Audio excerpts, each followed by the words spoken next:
Assalamualaikum warahmatullahi wabarakatuh. Sejarah dan keistimewaan Jabal Uhud, gunung yang kelak ada di surga. Jabal Uhud bukan gunung biasa. Jabal Uhud memiliki nilai sejarah bagi umat Islam. Tak seperti gunung atau bukit lainnya di kota Madinah, Jabal Uhud memiliki keistimewaan sendiri. Bahkan Jabal Uhud adalah salah satu gunung yang dijanjikan kelak ada di surga. Jika kita hendak melihat gunung yang terdapat di surga, maka ziarahlah Gunung Uhud. Nabi Muhammad SAW bersabda, Gunung Uhud ialah salah satu dari bukit-bukit yang terdapat di surga. Demikian hadis yang diriwayatkan oleh Bukhari. Jabal Uhud sendiri memiliki tinggi sekitar 1050 meter. Lokasinya sekira 4,5 km di sebelah utara kota Madinah, Arab Saudi. Panjangnya 7 km dan terdiri dari batu-batuan granit, marmer merah, dan batu-batu mulia. Gunung yang menyimpan sejarah ini memang tampak seperti gunung yang menyendiri, tidak tersambung dengan gunung lainnya. Karena itu namanya Jabal Uhud diberikan yang berarti gunung yang menyendiri. Di lokasi ini juga terdapat makam syuhada Uhud. Lokasinya dipagar secara rapat. Selain itu dilapisi kaca plastik tipis sehingga tidak bisa dilihat terlalu jelas dalamnya. Tempat ini merupakan pemakaman bagi 70 sahabat Nabi Muhammad SAW yang gugur pada pertempuran Uhud. Di lembah bukit ini, dahulu pernah terjadi perang dahsyat antara kaum muslimin berjumlah 700 orang melawan gerombolan musyrikin Mekah dengan jumlah yang tak seimbang. Mereka menyerang dengan serdadu tak kurang dari 3.000 orang. Ada sebuah peta terpampang di sebuah dinding di areal ziarah tersebut.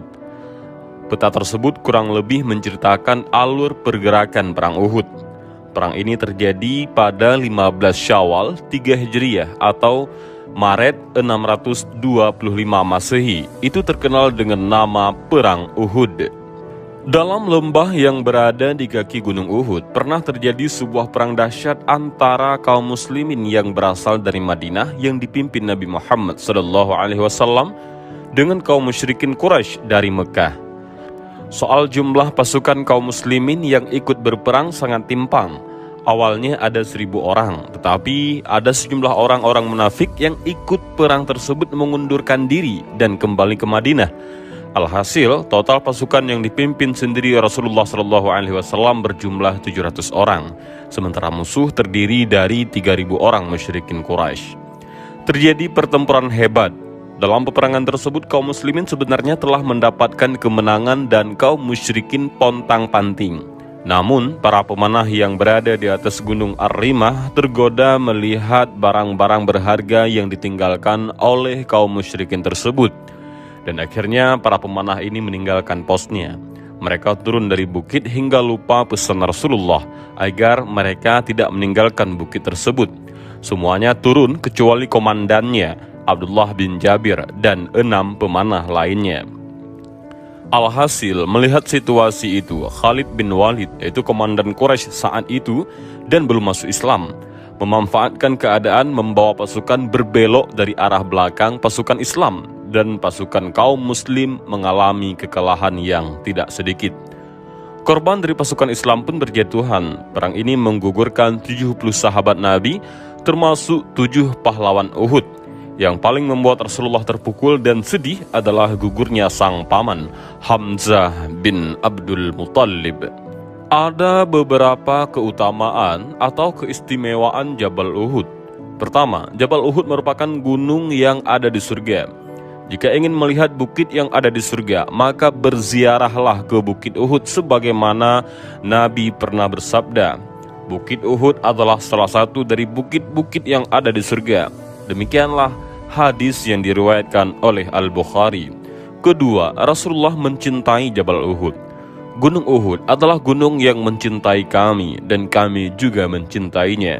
Demikian hadis riwayat Al-Bukhari.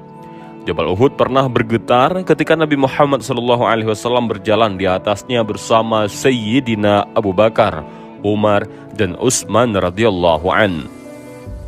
Ketika itu Nabi menghentakkan kakinya dan berkata, "Diamlah engkau Uhud. Di atasmu sekarang ada Rasulullah dan orang yang selalu membenarkannya, yaitu Abu Bakar, dan 2 orang yang akan mati syahid, Umar bin Khattab dan Utsman bin Affan." Seketika Gunung Uhud pun diam mentaati ucapan Nabi Muhammad. Dari riwayat ini kita bisa menyimpulkan betapa cintanya Gunung Uhud kepada Nabi Muhammad SAW. Terbayang, gunung saja girangnya bukan main ketika Rasulullah menginjaknya.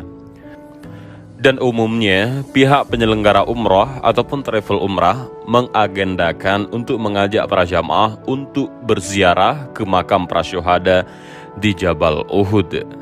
Dan inilah sedikit kisah, yaitu sejarah tentang keistimewaan Jabal Uhud yang salah satu gunung yang berada di surga kelak. Mudah-mudahan video singkat ini bermanfaat. Allahu a'lam bishawab. Assalamualaikum warahmatullahi wabarakatuh.